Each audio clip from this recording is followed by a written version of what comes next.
Hello and welcome. Now we are now in the dashboard area of our WordPress installation, and we are now going to install the WordPress plugin S2Member. And so in order to do that, we're just going to go to the plugins area. We're going to click add new. And then we're going to click upload plugin.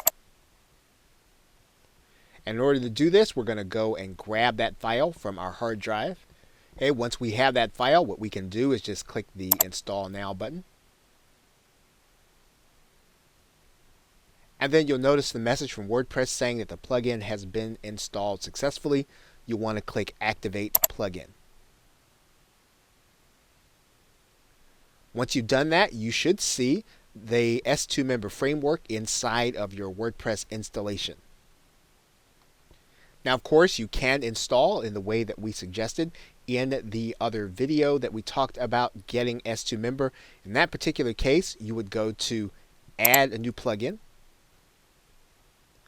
And then you would type in the search plugins area S2Member.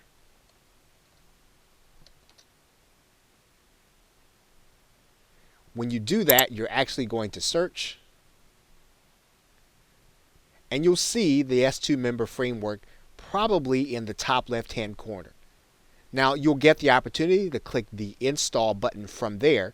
Now, ours won't show because we've actually already installed the plugin. But if you'd like to do it that way, you can certainly do it that way. Either way gets the plugin onto your site and makes it ready to be used. Okay, so with that, thanks, and I will see you in another video.